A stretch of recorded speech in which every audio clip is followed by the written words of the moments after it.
Hey YouTube, Grunt Reviews. You can of course see the CZ box in my hand, and it's not a handgun this time. Guys, today we are going to be taking our first look, our unboxing and our tabletop on the CZ Bren 2 MS Carbine. Guys, as always, go down below, like, subscribe, drop a comment, share us with your friends, and of course I've always got my Buy Me a Coffee link in the description. We're going to see if this thing has been called the check scar or the check answer the car, we're to the scar. Excuse me, I can't talk today. We're gonna see if that holds up. So let's get into it.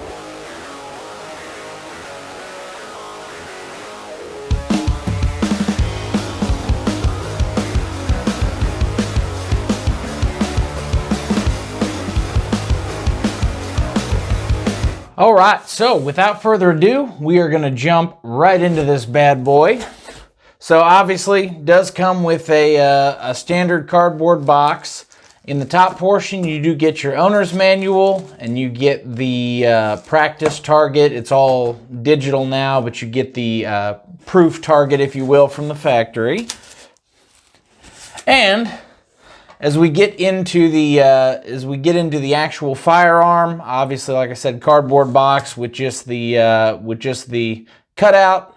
The cutout definitely beats it just floating around. So could be better, could be worse. We do get a cleaning kit. Does look like it is set up for Molly webbing. Does have the CZ logo in it. And actually is a relatively well thought out cleaning kit.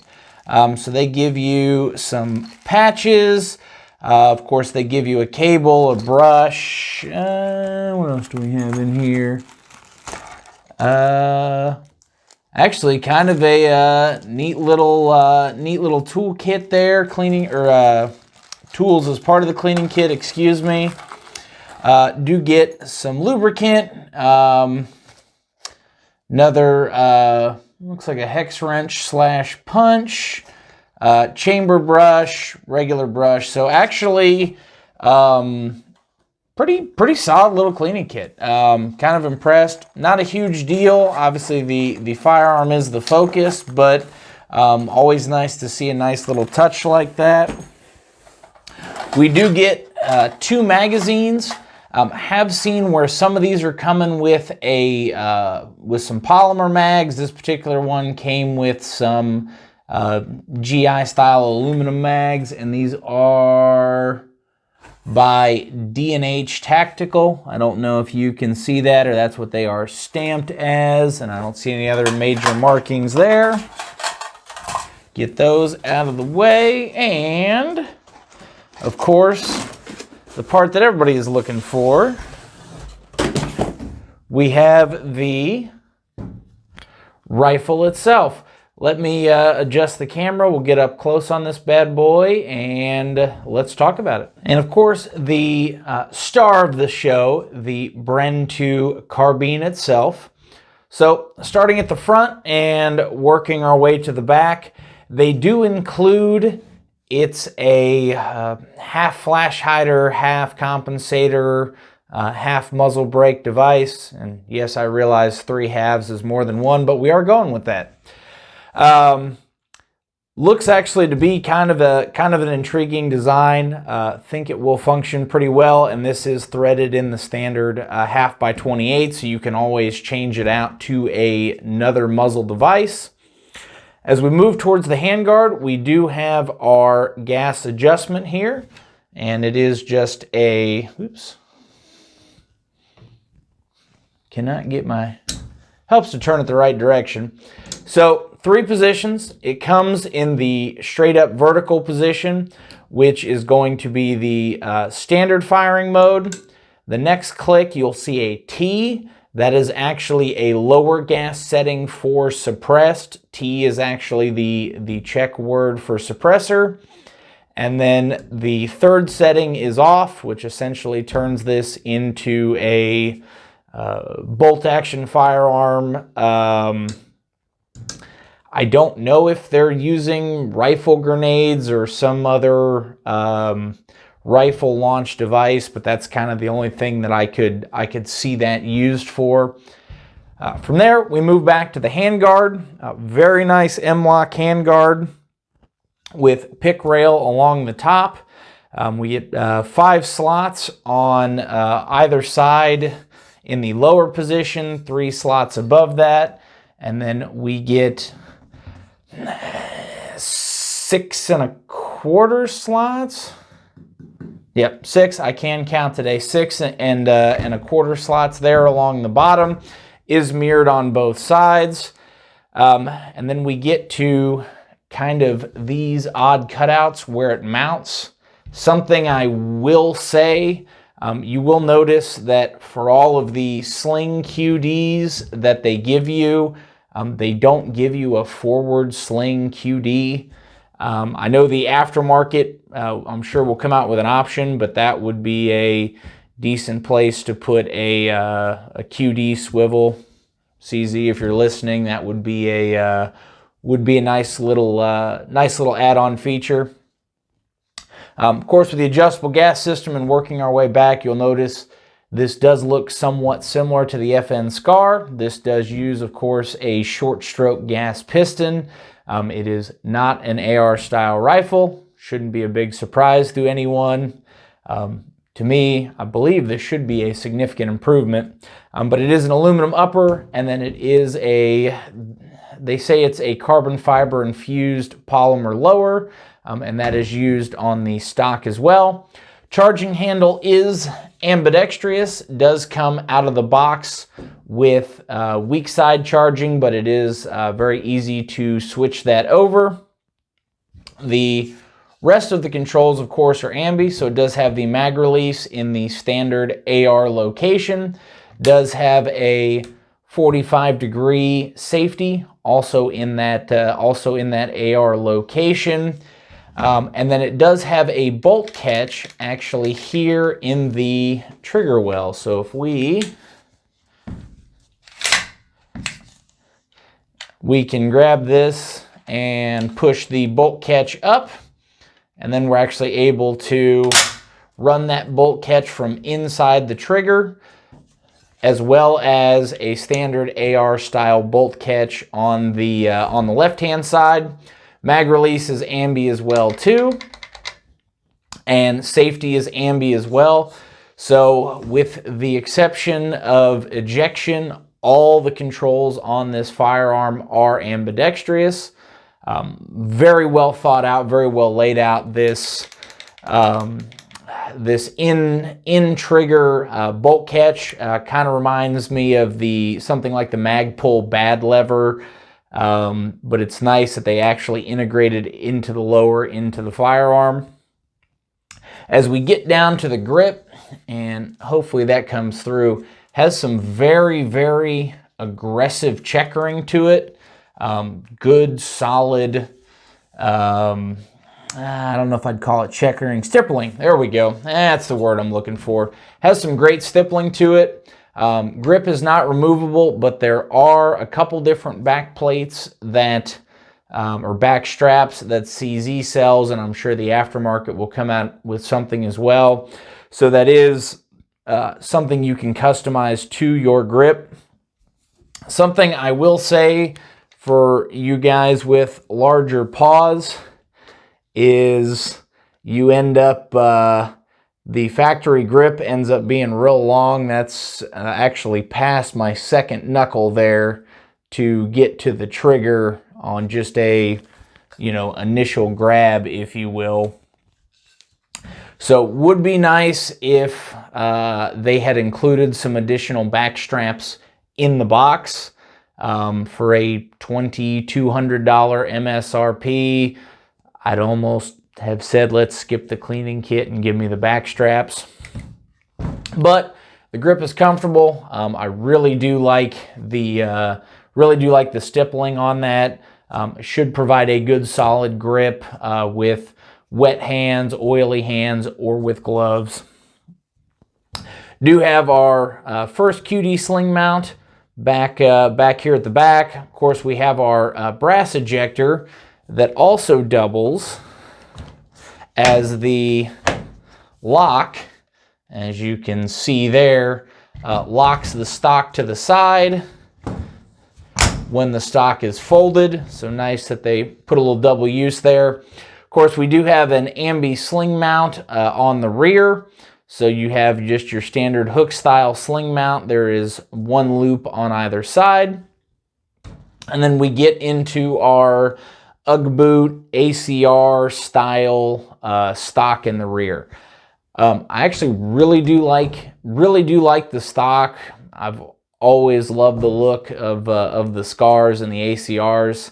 Only thing I have noticed with this, and it may be hard to see, let me get a good grip on this here, is where the adapter mounts, there is a little bit of wiggle to the stock. I've seen some mixed reviews on this. Some people say they have no wiggle.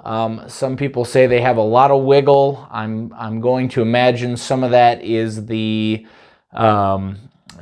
process that they make this nylon style polymer with. Maybe some variances in there. There are some aftermarket options as well, and we may do some reviews on those. But that little bit of wiggle isn't affecting the firearm in any way, shape, or form. It's more an annoyance on a weapon in this price range. Stock adjustment. Do like the fact that it's back here. All you do is grab the bottom of the boot there and pull straight back, and you can adjust from there. And they do give you a QD mount on the very back of this as well too. And then rolling over to the other side, everything is mirrored. So like I said, all the controls are ambidextrous. Only difference is the stock only will only fold to the right side. And per viewer feedback, we have started to add this into the review process, or the tabletop portion of the process. We are going to get some weight, so that is zeroed out. So comes in right at 7 pounds, 2.33 ounces. So just a hair over the 7-pound mark there for those of you who are curious, and that is with no magazine inserted, obviously. Outside of that, the fit, the finish, and the feel, minus the little stock wiggle, the thing does feel like an absolute tank of a rifle. Good heft to it. The forend feels very solid, grip feels solid. This polymer lower, not a huge fan of polymer. However, this thing does feel truly and honestly incredibly stout. It is really a well-built rifle. The other thing I have noticed as well is running the action on this, and this is out of the box, no lubrication, no nothing. The action is just absolutely buttery smooth. Hard to describe that without actually getting your hands on it, but it really does just feel just solid out of the box. Really do like that smooth feel of the action as well too. Obviously, we will range review this and see how it shoots. The trigger we'll get into next, and I have some kind of mixed feelings on this thing. So this is a 2-stage style trigger. So we have a very easy first stage, and it does flow very smoothly. No notchiness, no grittiness. Puts us right on that wall. And then we've got just a little bit of creep after we hit the wall and a break. Do that one more time there. So first stage, wall, just a hair of creep there, break, and then reset there is long. There's the reset, but it is nice and audible. As soon as it resets, you're back on that wall for another break. Do that one more time there.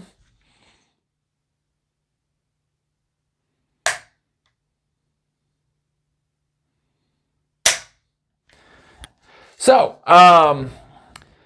for a battle rifle type trigger, and especially a two-stage, they did a great job with it. Trigger feels very smooth all the way through the entire range of pull. My only complaint is the lot of pre-travel, a lot of over-travel, a lot of reset.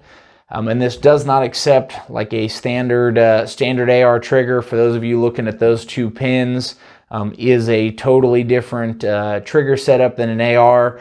But there are some aftermarket options, and I'm sure more and more will start coming out into the market. That being said, it is still a fantastic out of the box trigger.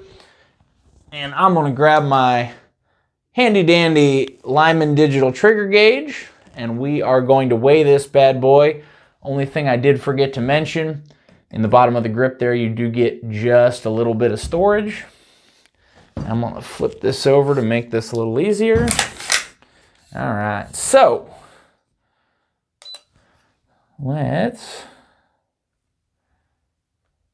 the first stage coming in at about 2 pounds 8 ounces,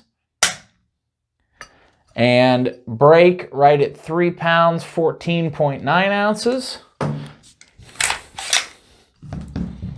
Second pull,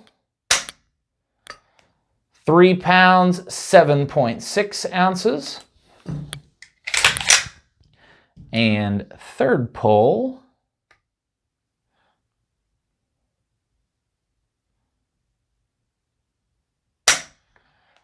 3 pounds 8.6 ounces. So this does put this somewhere right between, we'll say 3.5 and 4 pounds.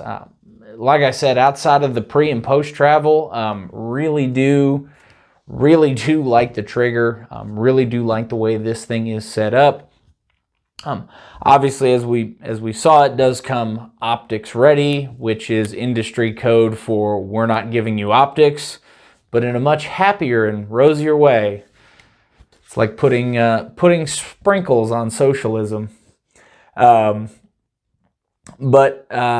any standard Picatinny rail, any standard optic will work with this thing. The only thing that I will mention, once you start to get an optic on that, if you are going for a quick rack or you have your QDs, you do end up running into some finger issues getting up close to that rail. There are some aftermarket options for an offset and extended or whatever, but if you are putting something aside from a red dot on it or something with a QD mount, that is something you definitely do want to consider. So outside of that, think we've kind of covered the basic overview on this bad boy. As always, we are going to take it out to the range. We're going to check the accuracy, and we are going to put a variety of ammunitions through it. Guys, I do appreciate your time watching this. As always, stay safe, train hard.